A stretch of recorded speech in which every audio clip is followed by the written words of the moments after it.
Who taught you to hate the texture of your hair? Who taught you to hate the color of your skin to such extent that you bleach to get like the white man? Who taught you to hate the shape of your nose and the shape of your lips? Who taught you to hate yourself from the top of your head to the soles of your feet? Who taught you to hate your own kind? Who taught you to hate the race that you belong to?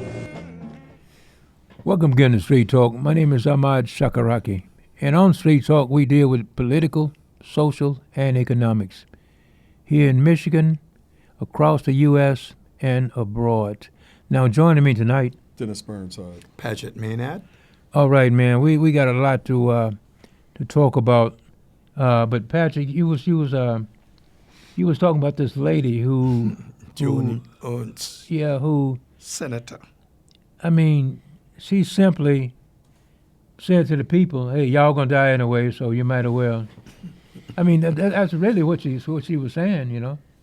Well, this was about the Medicaid, Medicare, where they're gonna shut down. It's gonna shut down hospitals and all kind of institutions because they're cutting the funding. And this woman said to her in her meeting, people are going to die. And her response was, we're all going to die.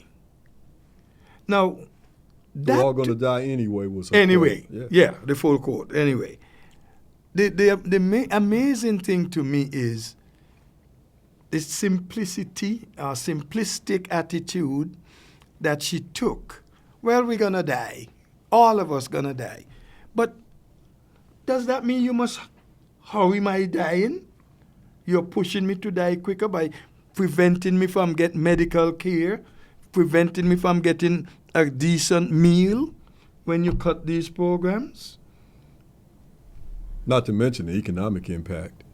Yeah. When you start closing hospitals, you start having people who otherwise had medical coverage clogging up the ERs, which increases the wait, which increases the likelihood that someone coming in there from the community with insurance presenting with stroke symptoms or a heart attack symptom or whatever the malady increases the chances that they're going to have to wait to be seen, decreases the chances that they're going to have a bed available, increases unemployment because those hospitals employ dozens of people. Yeah. Right. It's a chain reaction that isn't well thought out. But there's one segment that benefits from denying Medicaid, well, two segments. The uber wealthy who just don't want to pay for it, and the politicians like Joni Ernst who benefits from the bribery that she gets.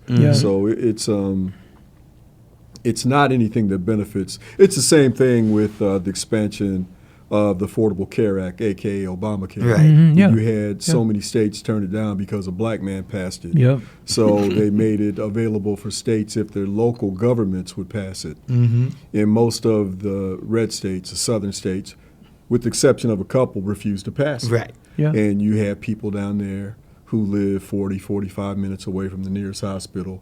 You have a high rate of miscarriages and fetal anomalies and babies born dead. You have the economic destruction of the community around that hospital that once existed there for decades. You could go on and on and on. And the closing of many of them. You know, the right-wing media is able to propagandize these people who need those services to the extent that they vote against their own interests. You know, same thing we talk about every week. Last week they was talking about a few of those states, man. Was closing hospitals where people had to go 75 and 80 miles to the nearest hospital, you know? And notice, Ahmad, where most of these hospitals were closed. In the rural area, older people, they don't have the means of traveling the 80, 90, 100 miles. Right. So, as some people would put it and have put it, they're old. You don't have to worry them. They live out their time. Yeah. And with a senator, a sitting senator, we're all going to die anyhow. Yeah. Anyway. Yeah. And then she had the nerves to come back and say, I made an incorrect assumption that everyone in the auditorium understood that, yes, we are all going to perish from this earth. If you're going to tell me the only assumption you could have made is that everybody would have understood that, and then had the nerves come back and say, well, if you want to, for those who want to have eternal life or see eternal and everlasting life, I encourage you to embrace my Lord and Savior Jesus Christ. The whole thing is irrelevant, what she said. If you carry that to the logical conclusion, just close down every hospital in the country. Yeah. Yeah. We're all going to die anyway. We're going to die anyway. Yeah. And most of the United States ostensibly is Christian, whatever that's supposed to mean. So if that's the case, most people are going to see their Lord and Savior anyway. Mm-hmm. So close down the hospitals Yeah. and let them croak. Yeah. And they get up there and kick it with Jesus a little bit sooner than they Yeah. anticipate. Yeah. I mean, that's a logical I extension mean, you're of right. our argument. You're right. Yeah. Because she is literally saying, well, look, man, forget everything. We got to go anyhow. Yeah, well, the thing is that's the reason I still say they're gonna pass this. They're gonna pass this beautiful bill, this crown The talking big, about. beautiful bill. Because when it get down to the point, man, next month, when it get down to the real point, those same Republican who's hollering, all this, all that, and what's his name from Kentucky? You mean Mitch? Mitch McConnell? No, the Oh, other, the dentist guy. yeah, Mhm. what's his name? Rand Anyway, Paul. Paul. yeah, Rand Paul. On the news and talking and going on. I'll bet you anything you want to bet they're gonna pass that bill. I don't think they will. Okay. I don't think they will. You've had numerous House Republicans who voted for the bill. Now saying. People like Marjorie Taylor Greene, you're going down the list who are now saying, oh, I didn't know that part was in the bill. Yeah, Had I because known they that didn't was read in it. the bill, Yeah. I wouldn't have voted for it. And They yeah, didn't read it. It's to their criticism that they didn't read the bill. But on the other hand, they presented the bill at 1 a.m. on a Friday. Yeah. So the whole idea was to sneak it through without any oversight, without people having the time or the wherewithal to actually read I think it was a 1,000-page bill. Yeah. Mm-hmm. And they didn't want it read. They wanted them to be obedient. And now that some of the details are starting to come out, people are objecting to it. You're starting to see red state districts, Yes. red state voters raise hell about it. Mm-hmm. And now that it's in the Senate, you see senators more than Rand Paul who are coming out saying, like John Kennedy, the fake hillbilly accent-toting cat from Louisiana, and others Yeah. are saying that they cannot, in good conscience, vote for this vote. Well, vote this bill. for So this bill. I don't think it's going to pass, just simply because the public has had a chance to scrutinize it, and they're adamant that they don't want to see this thing pass. But not only the senators, but the people, the districts, Right, that's what I are was just saying. kicking up so much against this that they don't have a foot to stand on if they pass this thing. No, I'm not saying it may not pass, because you cannot trust these people.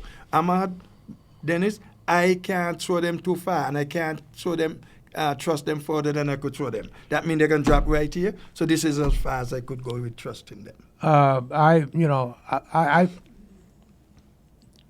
believe in all this they're saying blah blah blah blah blah blah. But when it comes down to time to vote, they're gonna vote for it Why? because They're afraid Trump. yeah. They don't want to be. No, let them out. Let them out. No. You say they're going to vote. Why? Because they're gonna vote for it because if they run again, they're afraid they'll lose. If they run again, But Ahmad, On the contrary, if they vote for it, they should be more likely to lose than if they don't vote for it.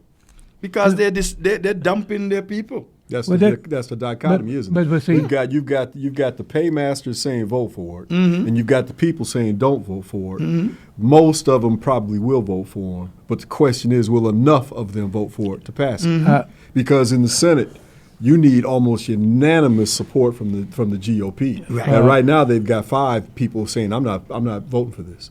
Now they've got to the end of the month. Maybe somehow their minds will change, but again. Paymasters say pass it because that's who the bill is for. It's for the uber rich. Yeah. And it also does things like neuters the courts. The courts can't enforce restraining orders. They can't use any monetary incentive to make someone comply with the restraining order. It makes it legal for U.S. troops on the soil to In California. like what's Yeah. being done in California, the Posse Comitatus Act being violated. There's all kind of other things in this bill that make it very appealing for an authoritarian government. But again, I don't think it's a fait accompli that they're going to pass it simply because they're worried about re-election. Because that worry is two ways. It goes both ways. And right now, man, you're starting to see more and more evidence that this entire last election was completely illegitimate. You had, the big storm that Trump kicked up in 20 after losing, calling it January 6th justified because it was a fake election, la-da-da-da-da. Well, let's talk about Rockland, New York. Okay. One of Go ahead. many districts in the country who's saying that they see some oddities. Rockland had 3 districts reporting. This is a heavily Democratic district in a blue state, which they made a lot of noise about. It might be coming red because of the rural vote. But let's look at one of those rural areas. Rockland, New York, District 35, Democratic-leaning county. Kristen Gillibrand, 331 votes. The GOP candidate, 82. Write-ins, 4. Kathleen Harris, 0. Donald Trump, 552 votes in this heavily Democratic area. All the enthusiasm, all the fundraising, all the lines out the door we saw all over the country, and she couldn't get a vote in District 75. I'm not done. District 58. Gillibrand, 594 votes. The GOP opponent, 30. Kamala Harris, 1 vote. Agent Orange, 585 votes. One more. You had another district reporting numbers. District 55. Yes. Gillibrand, 909 votes for. The GOP candidate, 42. Kamala Harris, 2 votes. Agent Orange, 986. Now, we've also seen numbers like that come out of Vegas. We've seen numbers like that come out of Phoenix. Yep. We've seen numbers like that in Detroit. Yep. That were anecdotally passed. What's going on in Rockland right now, in fact, I think that the case was heard today, but they actually sued. Okay. And they had a hearing scheduled either for today or tomorrow where they're looking to, because what they did after they got these results, they went to the voters, the registered voters, and said, do you mind telling us who you voted for?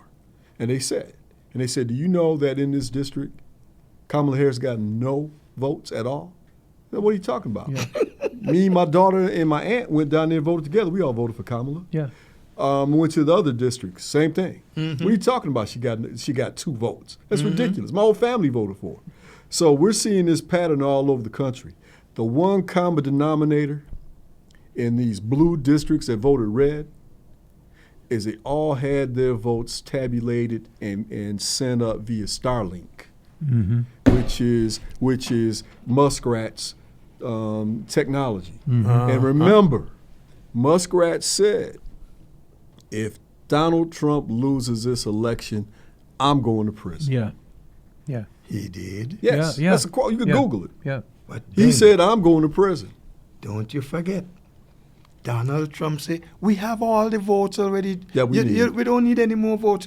We have all that we need. Yeah, we got Where all did he the get votes we them need. from? Yeah. Yeah. This is And this, I made this a is at a statement point. here. This is at a point in the campaign where he was falling.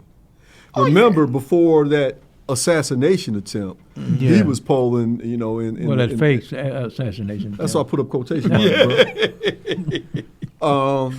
He was polling in the 30s. I mean, he was and falling. Yeah. And then you Right. had him come up with the ketchup on his ear. Yeah, yeah. From a high-speed velocity bullet that didn't leave a trace on his body. But now he bounced up into the high 30s, low 40s, still trending below Kamala. Yeah. And now I'm supposed to believe that, and just maybe October 1st or 2nd, he made that comment in front of the audience, we got all the votes we Yeah. need. You don't even have to vote. Yeah. And after this one, you'll never have to vote again. Yeah. Right. What? Yeah. What are Right. you talking about? So, Yeah. yeah, we've got And we've what got they're a doing now problem. is leaning towards that. But I said here, about that election.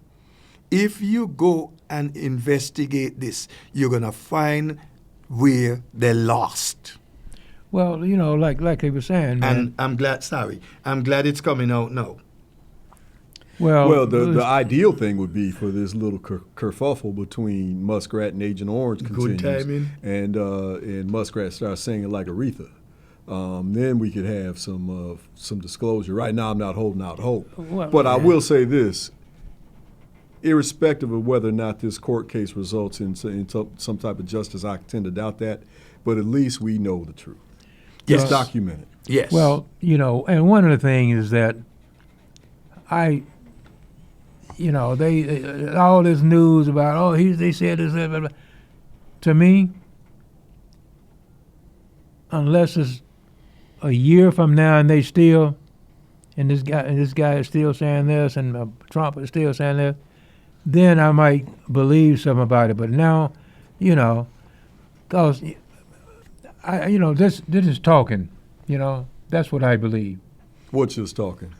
Trump and this old guy. Oh, you think it's a fake? Yeah. I don't know, man. Muskrat supposedly got into a physical match with one of Trump's supporting staff. yeah.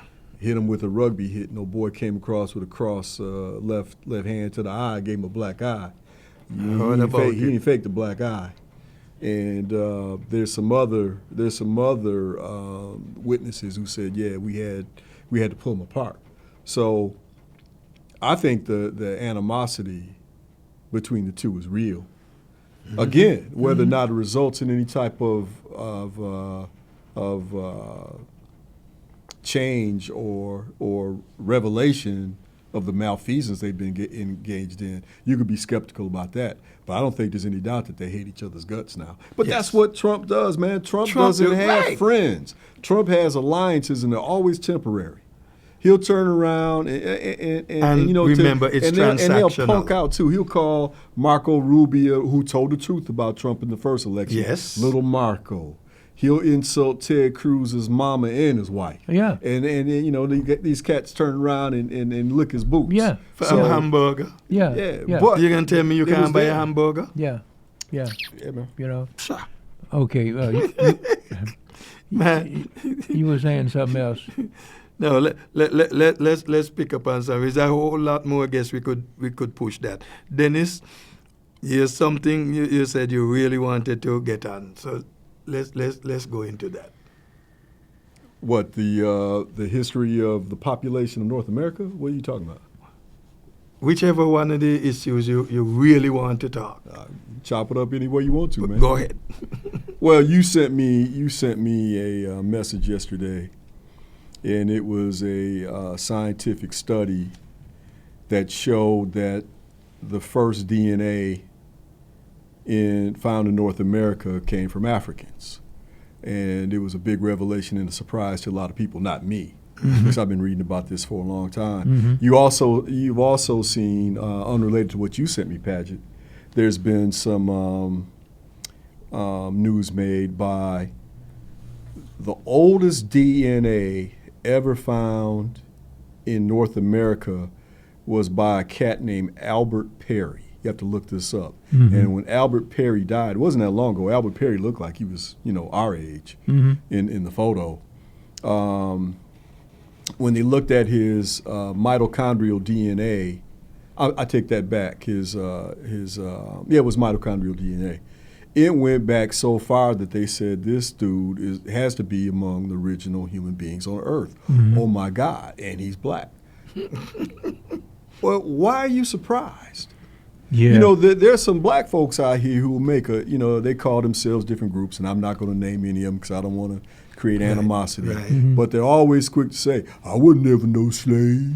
My ancestors didn't come over here on no boat. We was here already. Yeah. Well, there were black people here prior to the transatlantic slave trade. Mm-hmm. It sure was. There were people here who came via, and not just the straits up there in Alaska, the Bering Straits. There's evidence that they came via boat and very short trips, because before the Younger Dryas and the Great Flood, sea levels were 400 feet lower than they are now. Yep. And some of these lands were connected, and you could walk or take a Yep. short boat ride. Yep. So none of that's surprising. What's surprising is that people have ingested this Western mythology about civilization and the history of mankind to the point that they're astounded when you find out that the first people who populated Asia were black folks from Africa. Yeah. The first people the population populated Japan were black folks from Africa, India, Yeah. what you call the Middle East, which is just Northeast Africa, Europe. The Yep. Grimaldi man found in the caves of Europe, deep in the caves of Europe, was a black African. Mm-hmm. And you can see the same thing in the British Isles. Where do you think the brownie came from in Scotland, this little creature? I mean, you could go, it's not surprising if you study science and you study archaeology and you study history. But when this stuff is disclosed based on DNA evidence, which is irrefutable, people always twist their wig and get shocked by it. But to me, it's no big shock at all. One of the things that I watch PBS a lot, and I watch all these different programs. They be talking about, they was here, these people here, and the Chinese people was here. It's never on black people. Because again, it's the myth of Western civilization is always built on a foundation of white adventurism, white intelligence, European mastery of the planet. But you have to understand that African civilizations were well versed in geometry, in algebra, and calculus before the Europeans even That's where they got had it from. two-story houses. They still thought the earth was flat at a time when you had the Songhai dynasty in Africa transnavigating the world and trading. Yeah. So if you really care to learn history, real history, it's not that difficult anymore. There was a time that you had to go through what the universities taught, what the organizations that have power taught. But now you have people out here with laboratories, with deep education, knowledge, well-read, who can put two and two together and say it's not possible that, say, for example, you're talking about the Pythagoras theorem. Mm-hmm. A squared plus B squared equals C squared. Yeah. That was supposedly postulated by this man called Pythagoras, a Greek. Yeah. But when you dig into the history of it, you find, well, first of all, most of the pyramids that up and down the Nile Valley, thousands of them, were built using the Pythagoras theorem. Mm-hmm. They had to have been. Yeah. Was that a coincidence? And then you find out, all that time. and then you find out that Pythagoras himself went to school in Kemet, aka Egypt, and studied for 22 years. And at the end of his education, they told him, "You've reached the fullness of your capability. We can't teach you anymore. Your understanding is that but of an infant." Now, this is the father of mathematics according to the West. This is a man who flunked out of school in Africa. Yeah. And now we understand they had technology that we can't duplicate today. Yeah. So if you really want to learn the chronological order of history, and you're not so racist that you can't conceive of anybody other than white people being at the apex of it, there's a lot to learn. Hey, there's a white man, intelligent white man. He said to me one day, you know, you all blacks, blacks, you are the original peoples. No question. Yeah. We, whites, are the mutants. Mm-hmm. Now, this man was sensitive enough and intelligent enough to show And the honest reality of it. And honest enough Yeah. to give you that. Now, but yet, the bulk of them wanted to appear as though we are the latecomers.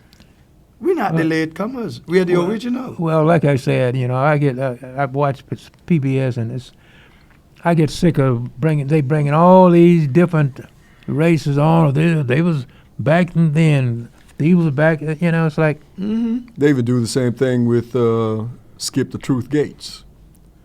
Skip Gates, the historian. Mm-hmm. You know, he buys into the same thing. There's astrophysicist I really enjoy. I used to take my daughters to see him when they were younger. His name is escaping me right now. Mhm. Very prominent brother. Okay. And he always talks about what Copernicus did and all these other Europeans who discovered, you know. And I'm like, come on, man. The astronomical feats of the Nile Valley dwarf anything that they were talking about a few centuries ago. Mhm. You know, when a few centuries after they thought that the world was flat. Yeah. Why are you using them as your reference point? Yeah. You know better than Yeah. that. Yeah. You know Yeah. that there have been people all over the planet who knew that it was round Yeah. and that it circled around the sun, and the sun was part of a galaxy. Yeah. And the galaxy is part of a universe. And if you read what the Dogon said, our universe is one of many. Yeah. There's 12 to 13 universes, a multiverse, Yeah. all very complex and all very, very difficult to conceive of with our limited understanding, our limited intelligence, and our limited education. But I'm not so limited, I'm not so dumb to believe that the first people on Earth was a white man named Adam and a white woman named Eve. I mean, stop it. Oh, Stop it. But you ask a whole lot of Negroes, they'll tell you that's right there, right there in my Bible. But who? Okay, let us go bring the Bible. But who said that they were white? Who said they were white? Well, if you think back to your child, be honest with yourself. Don't rationalize it. Be honest with yourself. Your first Bible's teaching when you were just in Sunday school. You tell me if it's different where you grew up, because when I saw Adam and Eve, I saw a white man. Okay, and, let me answer your question. I saw a white man and a white woman with long hair, strategically placed behind leaves so you couldn't see the goody bits. I saw a white Savior, okay? I saw a white Moses. I saw a white Peter. I saw a white Paul. I saw all of them white. So that's who. Now, being that they're all mythical, you can paint them whatever color you want to. But you ask me, why did I think they were white? Well, I think they were white because you never even had a story of Adam and Eve until 300 or 400 years after the dawn of Christianity. Because they had to come up with a new story at one of the ecumenical councils. Say, how do we all get here? People keep asking. Yeah. Let's see. There's a cat named Adam, and he had a woman, Eve. That's her name, Eve. Now wait a minute, you didn't have this church for 400 years, and you just now thinking up this story? Yeah. So the whole thing, man, and on top of that, I mean, how ridiculous is it that you gonna take a story like that and accept it as scientific fact? Yeah. Yeah. Our time is up, but. But my name is Ahmad Shakaraki, and we'll catch you down the next block for more Street Talk. Peace. Don't let anybody make you think that God chose America as his divine messianic force to be a sort of policeman of the whole world. God has a way of standing before the nations with judgment, and it seems that I can hear God saying to America, you are too arrogant. If you don't change your ways, I will rise up and break the backbone of your power, and I'll place it in the hands of a nation that doesn't even know my name.